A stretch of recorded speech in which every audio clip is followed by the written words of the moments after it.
Welcome to Kansas Ag Report. I'm Ken Rogers. On this week's program, another edition of Ag in the Courtroom with Kansas Farm Bureau Professor for Ag Law and Taxation at the Washburn School of Law, Dr. Roger McEowen. We'll also have features from the Kansas Soybean Commission, Kansas Department of Agriculture, and Kansas Grain Sorghum, plus a weekly update from the Kansas Livestock Association and market information from Pinion, a division of K-Coe Isom. Kansas Ag Report brought to you in part by the Kansas Soybean Commission, the Soybean Checkoff, progress powered by Kansas farmers. Kansas Farm Bureau, a grassroots ag organization representing the state's farm and ranch families since 1919, kfb.org. And the Kansas Wheat Commission, lending in the adoption of profitable innovations from wheat, online at kswheat.com.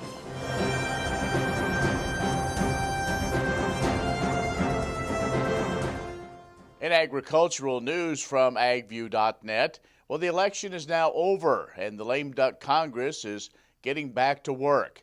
Now, agriculture's attention turns to the potential for more COVID-19 relief.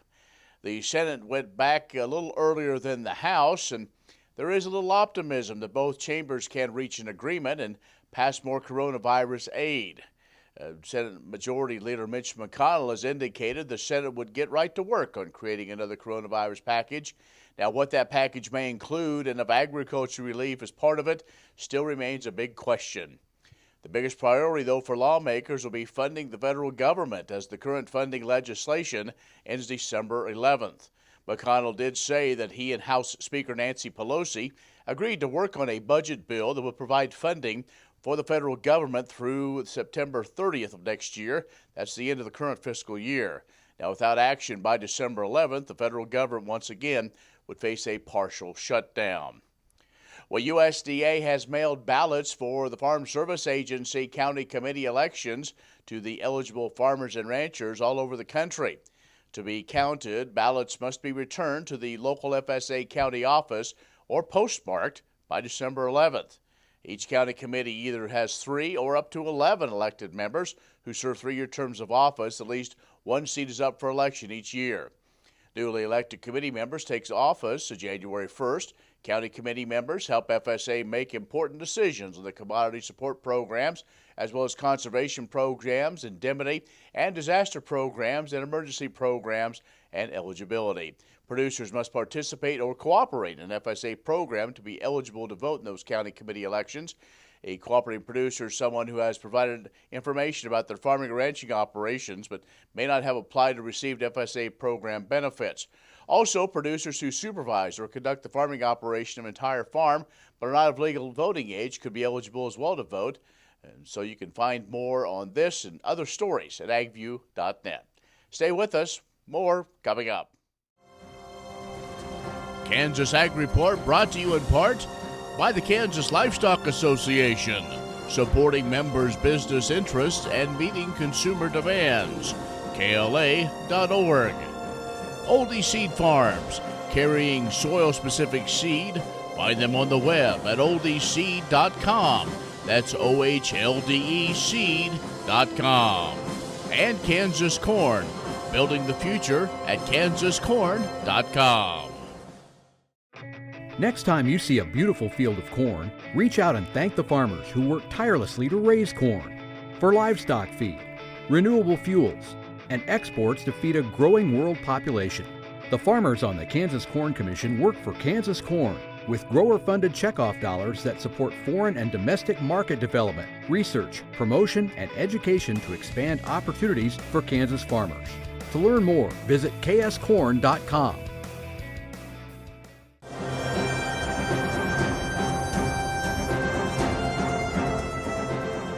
And time for another Ag in the Courtroom. And joining us, Dr. Roger McEowen, who is a Kansas Farm Bureau professor of agriculture law and taxation at the Washburn School of Law.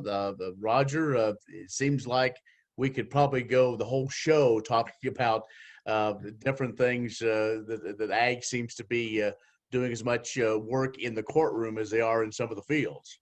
Yeah, it's always been that way, Ken. I never have to wake up in the morning and wonder what I'm going to do for the day or what I'm going to talk about or write about. It's been that way for me for almost 30 years. And that's not necessarily a good thing. It would be nice if we could keep ag out of the courtroom, but I don't think the trend is that direction. Recently, you did a blog post on the public trust documents and what that means as far as some possible government takings. What's the latest there? Well, the public trust doctrine has been something that's been around for a long period of time, and it even has found its way into the Magna Carta, one of the founding documents of the United States. And what it was what it started with was a concept that the oceans and the seas are for the public, and so they're not to be privately owned. But that concept has been, some have wanted to expand that doctrine to apply to actually privately held property, and saying, well, natural resources such as oil and gas and minerals and wildlife and other animals are public resources, and therefore you can't really privately possess those. And this would even apply to vested water rights, which is a huge issue in Western Kansas. If the public trust doctrine were expanded to say that, well, yeah, you may have a vested water right, but the public trust doctrine predates your water right, and therefore we're going to restrict your water right because a certain amount of water has to be left in a stream for an endangered species or whatever the case might be.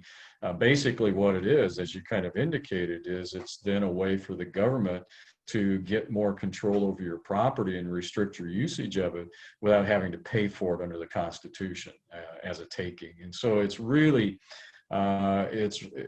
something that farmers and ranchers need to be aware of, that there are these primarily academics in the legal profession that are pushing this. And we've had 2 state Supreme Court opinions since September, Nevada and Oregon, and both of those Supreme Courts said, no, we're not going to expand the doctrine to animals and to water. The Nevada case was a water case, but I think the proponents of this are not going to stop. Well, it looks like it'll be interesting, and so it'll start from the states and primarily those natural resource fights that have been going on for decades in the West. That's right. That's right. It's going to work its way through the state courts and then probably up to the federal courts that have jurisdiction in those areas. And I wouldn't be surprised that your first federal cases will come through the Ninth Circuit, and we always have to be cautious about that.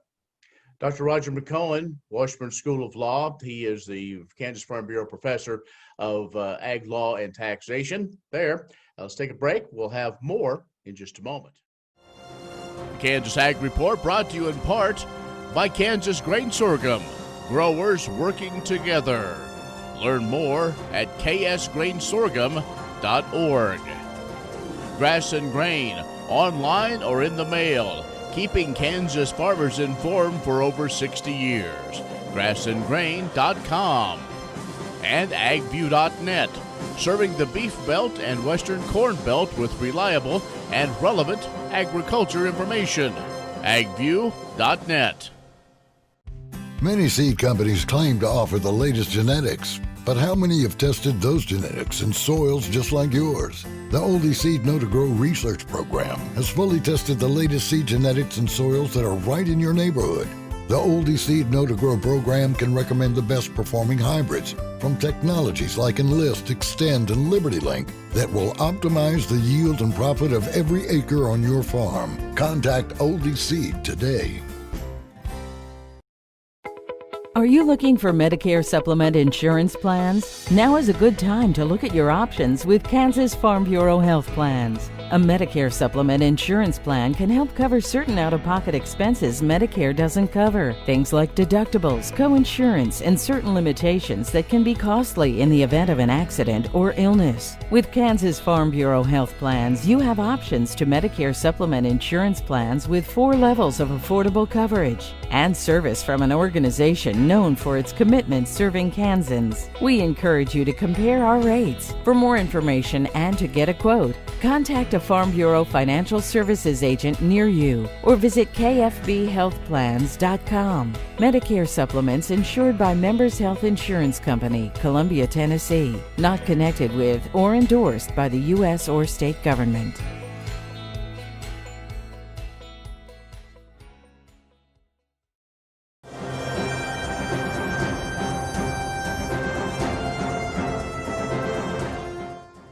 And our guest this week, Dr. Roger McEowen. It is another Ag in the Courtroom. Dr. McEowen is a Kansas Farm Bureau professor of Ag Law and Taxation at the Washburn School of Law. Now, this issue is one that many involved in agriculture in Kansas have been dealing with and been watching for, I think, about 3 decades. I think about the first meeting I went to when it come to TMDLs, those total maximum daily loads, and what that means for point, non-point solution. Are we seeing some more movement again, wanting folks to expand that? Yeah, as you mentioned, there's a distinction in regulation at the government level over point source and non-point source pollution. And under the Clean Water Act, dating back to the amendments in 1972, the Congress left the regulation of non-point source pollution up to the states through their water quality standards. Point source pollution requires a discharge permit from the feds, the EPA and maybe the Corps of Engineers, but you have to have a federal permit before you can discharge a pollutant into navigable waters of the United States. So it gets into that WOTUS issue and all of that. So that's kind of out there too. Section 303 of the Clean Water Act sets water quality standards, and it says, states, you're responsible for this, and you're also responsible for setting what's known as total maximum daily loads. Well, the big issue in agriculture is whether the EPA has the authority to regulate non-point sources of pollution under Section 303 of the Clean Water Act through the TMDL process and require reductions in non-point source discharges as a means of approving the state programs. If they're able to do that, then the feds effectively have gained regulatory control over not only point source pollution, but non-point source pollution. And there's litigation that continues to ongoing, and has been going on for a number of years, actually a decade, on this issue in the Chesapeake Bay area. And that comprises a number of states there. And the states are saying, hey, we're the ones that regulate diffuse surface runoff under our water quality standards. Feds, get out of here. You're overstepping your boundaries. And so the courts are dealing with that issue right now. And we're going to have to keep our eye on that. Well, it's one that I think those of us here in the Great Plains region say, well, why would the Chesapeake Bay affect us? But it could, because once you start one place and then you go to others with, of course, right, how critical water is. So, Dr. McEowen, if folks want to learn more about, we just scratched the surface on both these topics this month. So you have a blog, you have a place where they can find it. Where is that? That's at washburnlaw.edu/Walter, WALTR. That'll take you to my homepage. And then if you just scroll down the left-hand side, you'll eventually come to the Agricultural Law and Taxation blog. And then you can click on that and it'll take you to the blog. There's also a little link that you can click on to get an email notification of when I add an article to the blog. And it's 2 to 3 times a week. And these are detailed articles full of citations. So even practitioners will find them helpful too. All right, Dr. McEowen, always great to talk with you, and we look forward to seeing what next month brings us when we go back to Ag in the Courtroom. So thanks a lot. Thank you, Ken. Have a great day. Dr. Roger McEowen, who is the taxation and ag law professor, the Kansas Farm Bureau ag law and taxation professor at the Washburn School of Law, joining us. Stay with us. We'll have more in just a moment. Grain sorghum is one of the most important cereal crops worldwide, and Kansas leads the nation in its production. Over the years, sorghum has been either exported, used in animal feed domestically, or for other industrial uses. Recently, its use in the ethanol market has seen tremendous growth, with 30% of domestic sorghum typically going to ethanol production. Kansas Grain Sorghum is committed to sorghum research, market development, and education. Learn more at ksgrainsorghum.org. No one plans to get sick or injured. But when life happens, it's important you and your family are protected. Kansas Farm Bureau health plans are there to provide continued health care coverage to meet your needs. Choose from a broad range of individual and family plans. And if you're over 65, we have options for you too. Learn more at kfbhealthplans.com or contact a Farm Bureau Financial Services agent near you.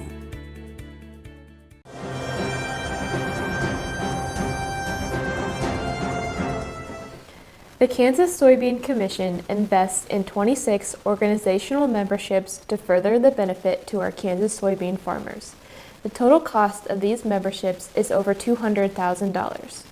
Your checkoff dollars invest in international marketing organizations like U.S. Soybean Export Council, U.S. Meat Export Federation, USA Poultry and Egg Export Council, Soy Transportation Coalition, and World Initiative for Soy and Human Health, as well as animal agriculture groups like the Animal Agriculture Alliance and Soy Aquaculture Alliance. Thanks to biodiesel's role as a renewable fuel, the checkoff partners with the National Biodiesel Board as well as the Kansas Motor Carriers Association, Fuel True, Independent Energy and Convenience, Mid-America Fleet Administrators, and both the Kansas City and Central Kansas Clean Cities coalitions.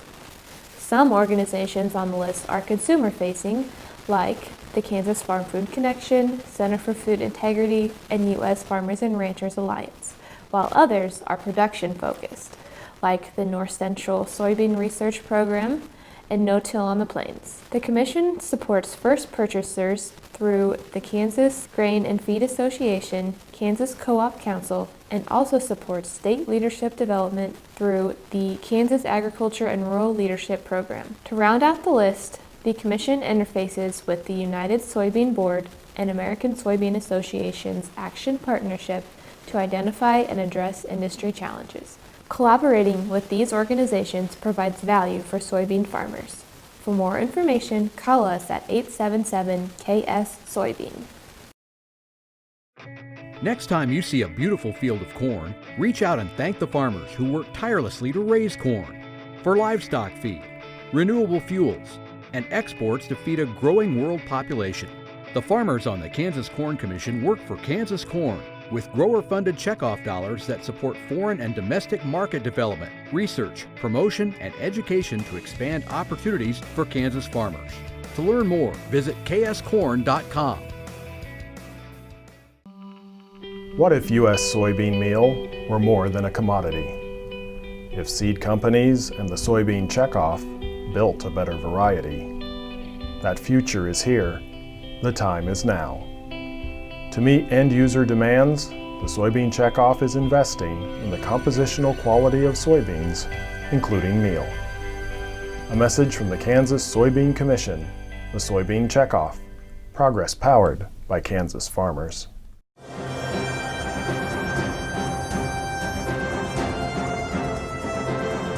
The best food-related holidays are right around the corner, and the food safety team here at the Kansas Department of Agriculture wants to remind everyone to keep food safety in mind when serving and storing food.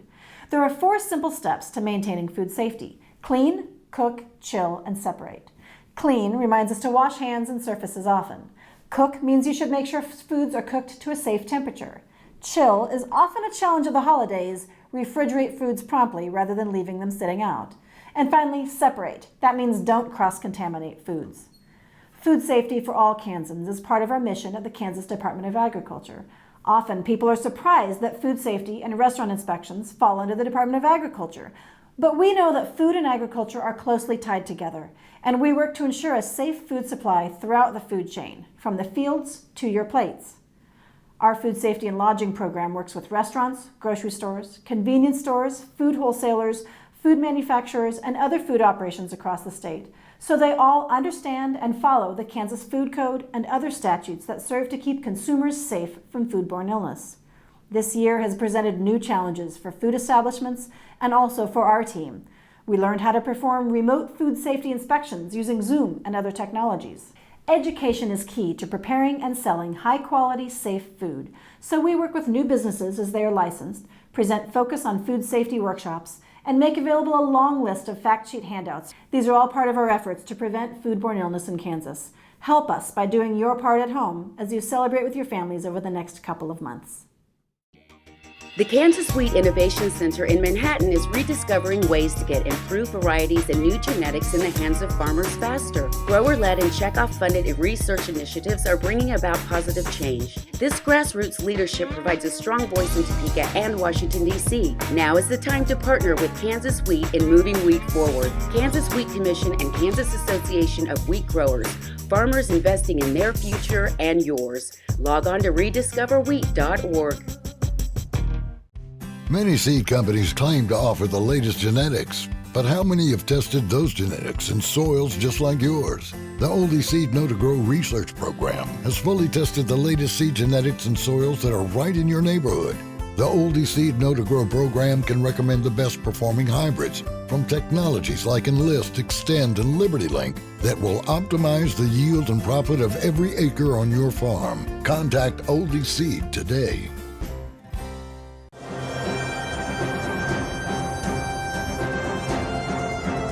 International travel has come to a standstill this year. The Sorghum Checkoff has continued to innovate the way foreign customers experience sorghum farmers' crops in the field through a high-tech crop showcase. Adapting to the times, the Sorghum Checkoff has created virtual reality crop tours, enabling foreign buyers to experience sorghum fields in Kansas through VR. Simply by using a smartphone, users get a 360-degree view of sorghum quality around harvest time, as well as a personable view of the sorghum farmers in our state. To view the tour for yourself, simply head over to the Sorghum Checkoff's YouTube page. And as this year's sorghum harvest hits the books, growers have been hitting big yields, which is a great opportunity to enter the National Sorghum Producers Annual Yield Contest and see how you stack up. NSP started their annual yield contest to ultimately educate producers on new management techniques as we continue to look to the future of the crop. Today, the yield contest provides sorghum farmers with the opportunity to showcase their sorghum crop and compete with farmers across the sorghum belt, which runs from South Dakota to South Texas and a whole lot in Kansas. This contest also allows the industry to recognize some of the best growers throughout the country, helping farmers to grow and learn from one another. More information on that can be found at sorghumgrowers.com. And as we head into the cold season, be sure to look through our own calendar for important dates and upcoming winter events near you by visiting ksgrainsorghum.org. While you browse updates there, don't miss the latest episodes of the Sorghum State Podcast, featuring industry leaders, public servants, and Kansas sorghum farmers themselves. For Kansas Grain Sorghum, this is Adam York. Grain sorghum is one of the most important cereal crops worldwide, and Kansas leads the nation in its production. Over the years, sorghum has been either exported, used in animal feed domestically, or for other industrial uses. Recently, its use in the ethanol market has seen tremendous growth, with 30% of domestic sorghum typically going to ethanol production.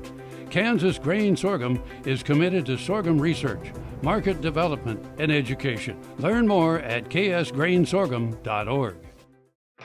Next time you see a beautiful field of corn, reach out and thank the farmers who work tirelessly to raise corn.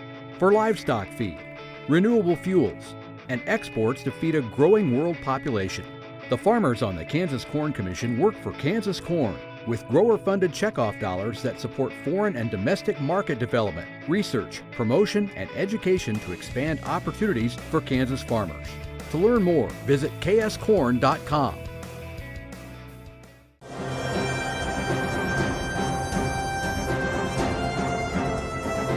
Recently, the Ranchland Trust of Kansas was awarded $100,000 from the Playa Lakes Joint Ventures ConocoPhillips Capacity Grant Program to support the launch of a 4-year education and conservation project in western Kansas.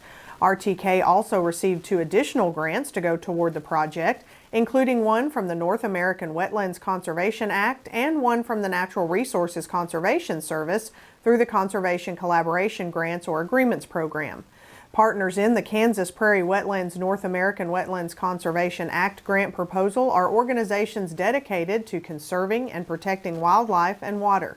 Many are city and county entities or corporations that are concerned about Kansas and their communities. The Conservation Collaboration Grants or Agreements programs allows NRCS to leverage funding with private partner resources to increase the overall success in achieving mutual goals of protecting and conserving agricultural lands. Landowners in western Kansas now will have the option to enhance, increase, and protect grassland habitats through this project with conservation easements.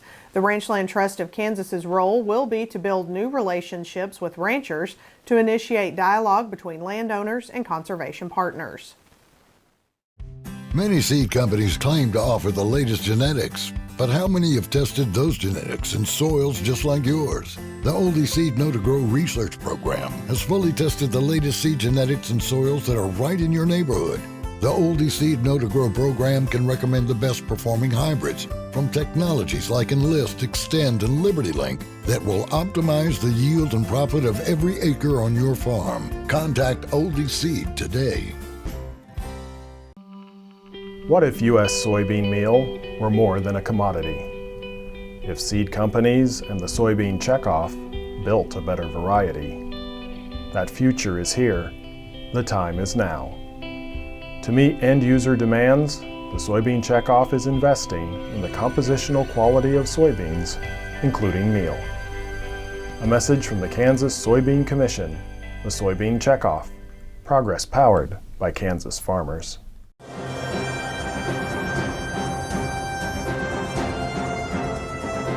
Good morning. Zach Gotot here with K-Coe Isom. Been another interesting week here in the markets. We saw stocks reach new highs on the heels of the announcement of the Pfizer vaccine, as well as the commodity space getting a jump start on the week as well.